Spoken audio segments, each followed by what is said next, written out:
Hey, what's up, everyone? DREAGEN back again, here to tell you that you should be reading Phantoms.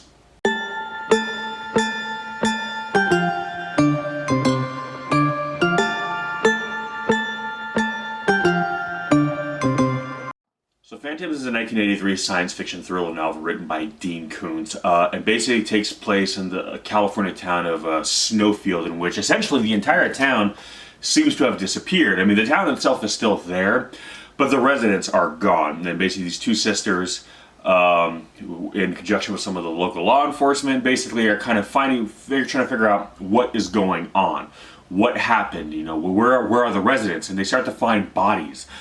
People who are seem to have just up and died, but their bodies display unusual forms of trauma that are not really indicative of what you would think should have killed them. Also, there's no decay, and basically there's this air of mystery in the air. There's this air of mystery in the air. Yes, I said that. This feeling of malevolence, and this feeling that they're sensing is actually something literal, because you come to find out that something literally has basically kind of descended or risen up in this town. This, what they call this ancient enemy, which is this theorized entity, organism, whatever you want to call it, that essentially can assimilate itself and become anything, look like anything, or look like nothing at all. It can be amorphous, it can mix and match, and essentially is the progenitor or the origins of the mythology behind various forms of evil in the world, whether it be Satan or any kind of just malevolent evil from any kind of faith-based belief system. Essentially, that this thing or these kinds of things have been around for millions of years and have been responsible for all the big mass disappearances in the world. When you hear stories of like entire armies disappearing, entire colonies disappearing, even entire ecosystems disappear. A lot of times in the oceans you'll see a massive drop off of life forms, fish and what have you, and it's essentially these creatures kind of responsible for it. And now they have begun to do so to human beings, and in doing so, this one in particular has started to develop kind of human sentient intelligence, and has now kind of personified itself as the devil, as evil. It is a being that lords itself as a god, essentially. And this story is very much influenced by a lot of Lovecraft's work, as a lot of these kind of modern 20th century, like thriller, sci-fi, horror novelists. Stephen King is another great example of someone who's been very much influenced by H.P. Lovecraft's work. And the way this entity kind of manipulates and enjoys and derives pleasure from not just killing, but almost like the torture and the psychological trauma of the victims is very indicative of Lovecraftian characters like Nyarlathotep, who is not just a god, but unlike a lot of the other gods in Lovecraft's work, derived pleasure from his evil, derived pleasure from his malevolence. It wasn't just cold and calculating. There was a perverse sense of joy that he derived from it, from lording himself over, from deeming himself superior for being a god. And this entity very much is the same way. It is essentially kind of inherited man's evils, and basically has rather than just looking at himself as a god or it is taken on the personification of the devil, this malevolent force. It's because that is what humanity fears, that is what humanity cowers from. It does not want to be this shining beacon of superiority. It wants to be that which we cower in terror from, and it adopts all these horrific forms. You see it mix and match, become giant, grotesque insects of different kinds of arthropods, large wolves. It is very much in just personifying itself as this monstrous, abhorrent thing that can kill us, yet that is invulnerable to us. And this story does a very good job of, even though the world at large is aware of what's happening in Snowfield, there's now kind of this quarantine around the town. When you're reading this story, you really do feel a sense of isolation. And it is essentially a story that plays on our sense of security, that we are superior, that we no longer fear the beasts at our door, because we have developed technology to defend ourselves from them, means of keeping them out.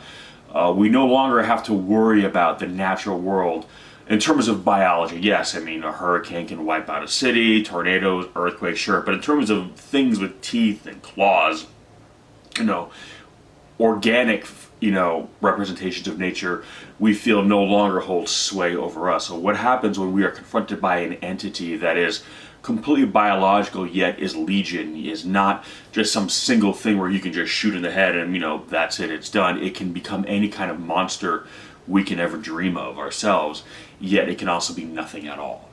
It is essentially the stuff of nightmares. It is literally the fabric of our nightmares, and it can take on anything that we fear, and a combination either or of. And it essentially what happens when you're confronted by an enemy that can literally be your worst nightmare. And not only that, but lords that over you, taunts you with it. What happens when everything that you feel makes you, that as a human being you kind of cling to as a safety blanket, is essentially ripped away from you. I mean, it's essentially basically when you're lying in your bed as a child and you're afraid of there's a monster under your bed, and you kind of grab your blanket and you clutch it and you kind of maybe hide under it.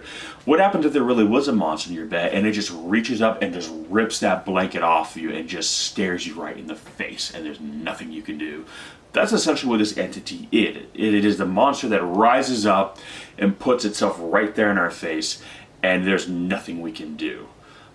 So it's a story that really plays on our nerve. It taps into kind of a very primal fear, a very animalistic fear. This notion that, what could turn humanity into prey?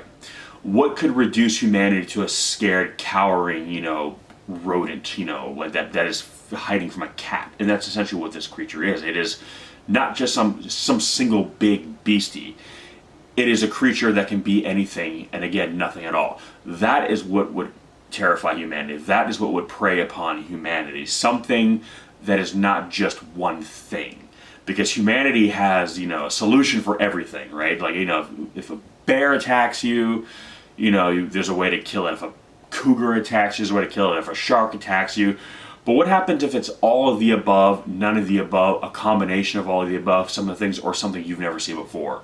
What happens when it can adapt, on the fly? In an instant and be something completely different, and it can be many things at the same time too. This thing is not just bound to one single form at a time. It is legion, it is a horde, it is a swarm.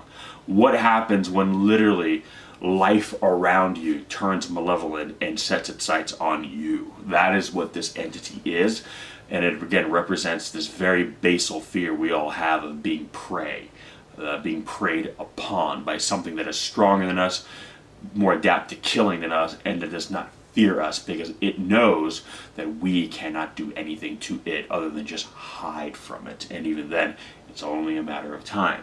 So Phantoms, it really does play on your nerves, and it's one of it kind of comes from that period in the 80s where I think Dean Koontz was on a roll, and he used Phantoms, Watchers, Midnight, when he was kind of doing these kind of more creature-esque thrillers that were really, playing on science fiction, kind of the darker side of science fiction, biology, technology, and really kind of playing on, again, the darker side of, based almost like kind of perversion of genetics. When if you read these three books, it's like this creature is an ancient creature that is very much kind of our world, and then from there you see a progression in his writing, kind of more of a manipulation of things. And there's even a little something in here that I feel maybe is a nod to Watchers, which was Watchers, I believe at this point had not come out yet, but we're talking about maybe this thing is some genetic experiment that the government is creating something, and he's already kind of playing into this idea of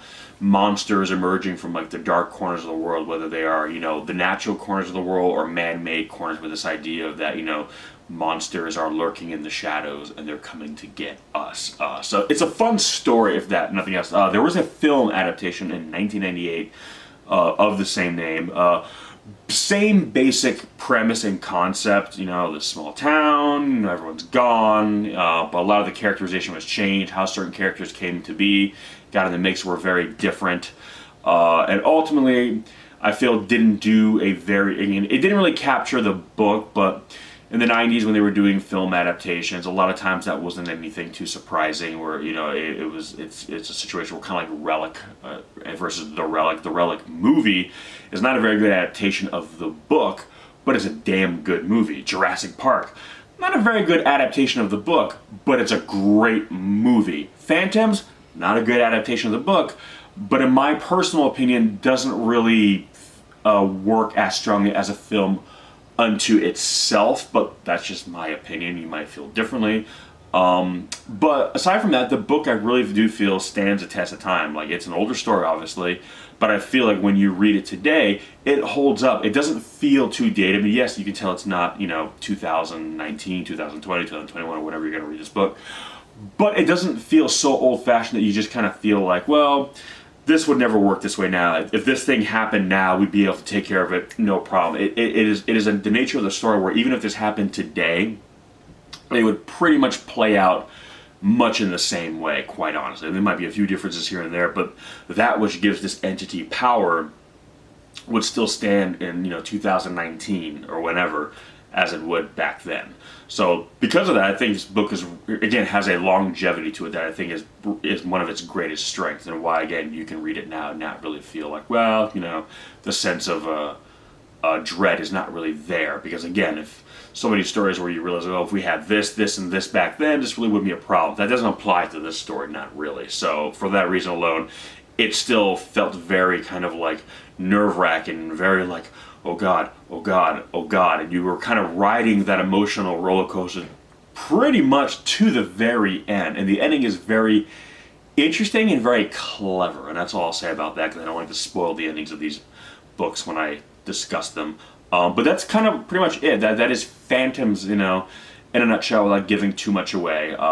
And believe me, even though based on what I told you might sound like I gave a lot away, I actually really did not. There's so much more to it. And just the way the story plays out with the characters and this entity, because this entity is a character, and it feels like a character. And Dean Koontz does a really good job of writing it as a good antagonist. And the great thing I love about this entity, it's kind of an asshole. It has developed this sociopathic human arrogance to it. So even though it's terrifying, it basically loves to strut its stuff in a weird way. It basically feels that it is too cool for school. Its shit doesn't stink.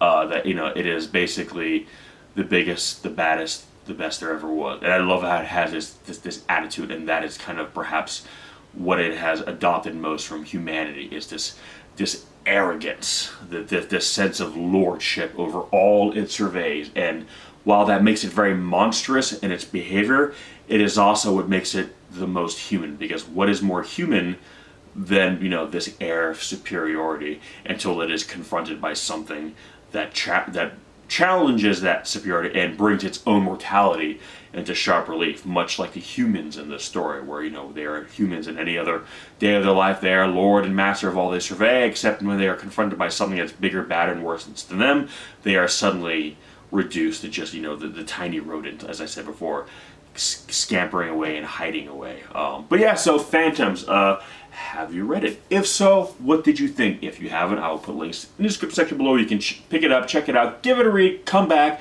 give me some of your thoughts. If you've only seen the movie, like I said, the movie, it's its own thing, whether you like it or not. That's fine, but don't feel discouraged from reading the book if you saw the movie and did not like the movie, because let me tell you something, the differences are kind of night and day. If you liked the movie, I think you really like the book, because it has all the elements the movie had, but just more, and it goes into much greater detail with them. So if you really enjoy that film, I think, like for me with the Relic movie, I saw the movie first, and then I read the book, and the book had basically everything the movie had, but just so much more, and I feel this is applicable here. So even if you've seen the movie, definitely read the book, and if you've seen the movie, didn't like the movie, don't worry about it. I feel you'll probably enjoy the book. It is, again, a different animal. But anyway, guys, that is going to do it for this one. Thank you so much for watching, and as always, I will catch you in the next one. Peace!